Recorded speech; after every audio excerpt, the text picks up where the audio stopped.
Nous recevons aujourd'hui le secrétaire général adjoint du SINAMSI, M. Koulibaly Phénix, pour nous faire l'actualité du mobile money en Côte d'Ivoire. Et concernant l'actualité, il doit nous parler de l'insécurité grandissante dans le secteur du mobile money.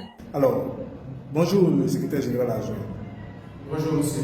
Le contexte actuel de l'insécurité dans le secteur de la distribution de la monnaie électronique, qu'en pensez-vous?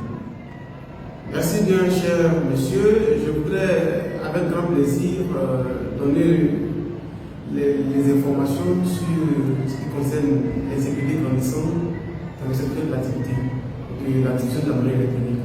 Il faut dire que le véritable problème n'est pas uniquement l'insécurité au niveau général, mais il y a également l'insécurité au niveau technique.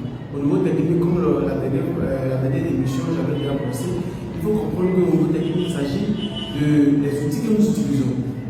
Les puces que nous utilisons, également les applications que nous utilisons. Il y a également un problème technique qui amène les points de vente, les caissiers à faire des erreurs de dépôt et ces erreurs de dépôt ne sont pas immédiatement résolues. Il y a également aussi des types d'arnaques que les points de vente rencontrent dans les différents points de vente. Suite à des puces qui sont incorrectement identifiées, à des puces également marchandes et baladeuses. Et ça, on parle de l'insécurité au niveau technique. Au niveau général, nous constatons que depuis près de bientôt 1 an, il ne se passe pas un seul jour qu'il n'y ait pas un cambriolage. Il ne se passe pas une semaine qu'il n'y ait pas un braquage armé. À ce jour dont je vous parle, nous sommes à près de 47 personnes victimes. Au cours de cette année, déjà en moins de 6 mois, nous avons 47 victimes, dont 7 personnes ont été froidement abattues. Donc cette insécurité grandissante dans le secteur de la gestion de la monnaie électronique nous inquiète. C'est devenu pour nous, les acteurs, une psychose qui est naturellement un frein à l'épanouissement de notre activité. Du coup, vous allez trouver que des personnes commencent déjà à retirer les capitaux d'investissement à l'activité. Des personnes commencent déjà à réorienter les capitaux dans d'autres domaines d'activité. Des personnes également commencent à abandonner l'activité au risque d'être un frein à l'inclusion financière. Alors, de l'insécurité déjà, quels sont les éléments qui pourraient être déclencheurs de ce fléau, monsieur le secrétaire général? Avez-vous des pistes de cette insécurité grandissante? Bien, à cette question, je ne dirais pas honnêtement que nous avions des pistes. Si nous avions des pistes, nous avons la solution. Mais nous avons des prétentions. Mais véritablement, nous sommes rendus compte que depuis plus d'une décennie de l'existence de cette activité au niveau territorial en Côte d'Ivoire. Ces dernières années, l'année 2022 et l'année 2023 en cours, nous avons constaté que le taux sur l'indice de l'insécurité a pris de l'ampleur. Les pistes, nous allons dire, on ne dira pas que le point de vente qui était sous silence a commencé à cogner parce qu'il y a la réduction continuelle de l'évolution.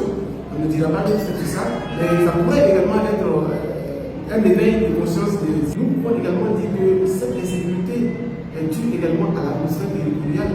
Du moment où ils ont déjà en tête que ce secteur-là, c'est de l'argent, le produit, la matière première, c'est de l'argent, du coup, c'est une porte ouverte pour que les enfants qui exercent cette activité. On ne peut pas parler de sécurité sans parler des conséquences. Alors, quelles conséquences sur votre secteur d'activité? Naturellement, les conséquences sont palpables. Un opérateur économique qui prend déjà peur des actions qui sont menées contre sa corporation, ça devient pour lui une psychose. La psychose ne permet plus le propriétaire de point de vente de faire sortir des capitaux pour circuler dans son réseau. La conséquence directe, c'est la réduction considérable ou continuelle des différents points de vente. Ça va impacter les utilisateurs. Ils auront du mal à voir le taux aussi dans les points de vente, le montant exact qu'ils voudraient. Nous assistons également aussi les acteurs, les utilisateurs vont marcher à plusieurs kilomètres pour être vraiment satisfaits. Donc la conséquence également aussi pourrait être un frein à l'atteinte de l'inclusion financière.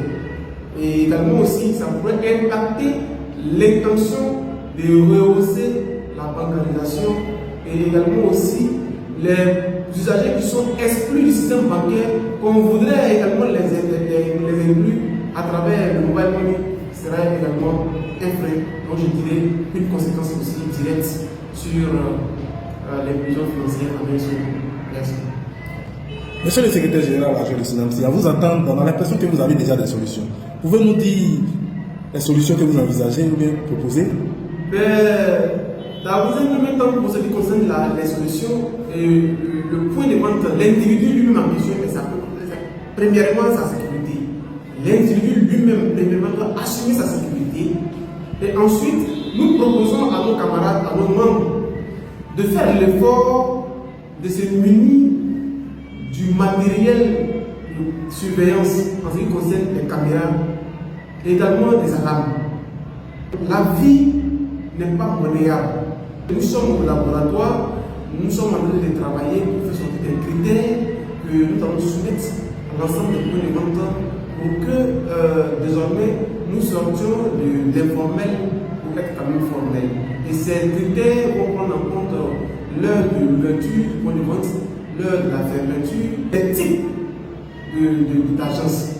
Les types d'agences seront pris en considération. Donc vraiment, nous sommes au laboratoire, nous avons sorti des critères pour soutenir nos amis, nos camarades, nos membres, afin de vraiment atténuer dans un premier temps l'insécurité physique et également l'insécurité technique. Et nous avons laissé la tâche à l'État de Côte d'Ivoire de mettre les forces de l'ordre en sécurité. Nous allons échanger également, nous allons leur donner des pistes. Dans les cas où nous avons des solutions, nous allons travailler en permanence avec eux pour qu'en cas de problème, qu'ils soient vraiment efficaces pour nous apporter des solutions concrètes. En restant dans la thématique des solutions déjà, monsieur le secrétaire général adjoint, quelle solution, vous avez déjà parlé de la solution des commissions, quelle solution vous envisagez par rapport aux commissions? S'il y a des partenariats pour rehausser les commissions? Aujourd'hui, avec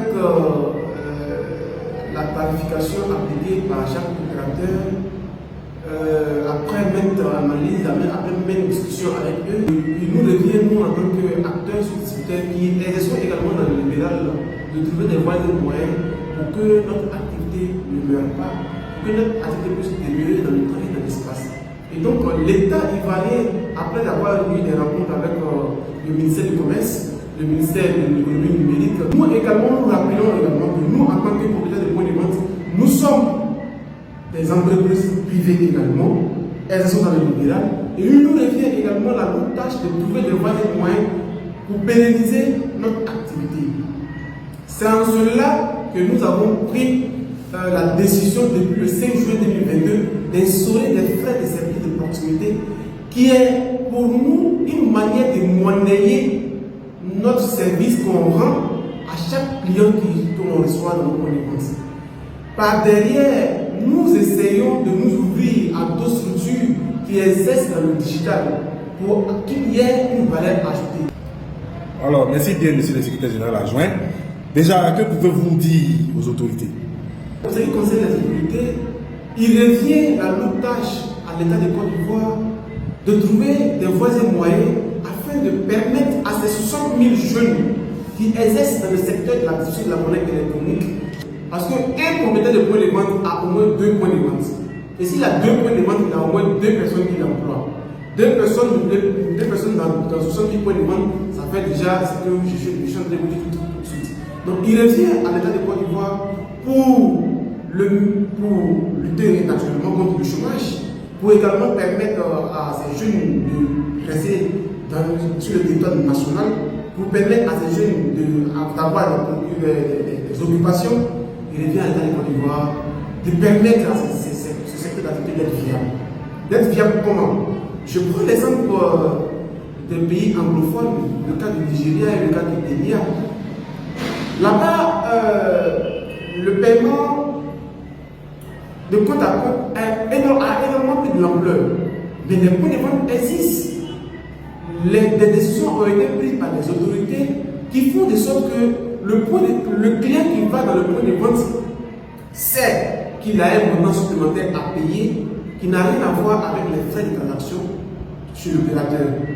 Dans le seul but de permettre à ces points de vente non seulement d'être viables, mais d'avoir un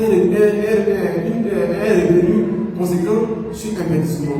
Et c'est le seul moyen pour nous, que nous envisageons d'ailleurs, que l'État ivoirien doit prendre un décret, non seulement pour ce qui concerne notre revenu, et pour ce qui concerne également les tests juridiques conformément à l'activité de la distribution de la monnaie électronique. Ce secteur est encore vide au niveau juridique, donc il est nécessaire que l'État ivoirien puisse adapter les tests à cette activité, surtout pour la viabilité et pour l'atteinte de l'inclusion financière. Et j'appelle vivement le président Alassane Ouattara qui a affirmé que l'année 2023 est une année de la jeunesse. Et je vous dis, Monsieur le Président, les distributeurs de la monnaie électronique sont à 95% des jeunes hommes, des jeunes hommes et des jeunes femmes qui, nuit le jour, se donnent plaisir de satisfaire la population ivoirienne. 4 000 milliards qui suffit de ce secteur d'activité en par an, c'est énormément une grande chose. Nous invitons nos autorités à se pencher considérablement sur notre problème afin que les résolutions soient trouvées de façon durable. Merci bien. Nous tendons vers la fin de l'émission entre nous. Vos mots de fait, Monsieur le Secrétaire Général adjoint. Naturellement, j'ai toujours l'habitude de lancer un mot de fait à mes camarades, propriétaires de points de vente. Il n'est pas facile de mener une lutte. Il n'est jamais facile de mener une lutte. Je vais juste vous dire que dans la vie, il y a 3 catégories de personnes. 3 catégories de personnes. Il y a des personnes qui se plaisent dans le confort dans lequel ils se trouvent et qui ne veulent pas sortir de ce confort et qui se contentent de ce qu'ils gagnent jusqu'à ce qu'ils se retrouvent un jour dans la vie. La deuxième catégorie, c'est des personnes qui ont voulu essayer. Qui ont essayé d'ailleurs, ils se sont levés et qui ont donné la foi pour essayer. Mais malheureusement, quand ça n'a pas porté, ils se sont retrouvés dans la position. Et je vous invite, chers camarades, d'être dans la 3e catégorie, des personnes qui sont déterminées à toujours essayer, des personnes qui sont déterminées à toujours continuer, même quand c'est dur. Parce qu'ils savent que seul la lutte libère. Ils savent que c'est au bout de l'effort qu'il y a la récompense. Nous ne sommes pas ennemis à un opérateur. Nous ne sommes pas en guerre avec les opérateurs. Notre seul but, c'est le maintien de notre activité que nous exerçons pendant plus de 10 ans, dans le temps et dans l'espace. C'est également aussi pour nous une manière de montrer à l'État de Côte d'Ivoire combien de fois cette jeunesse a envie d'entreprendre. Chers camarades, l'avenir nous appartient. L'avenir nous appartient. Le mobile money est à sa première mutation. Mais restons solides, surtout solides et unis dans les actions.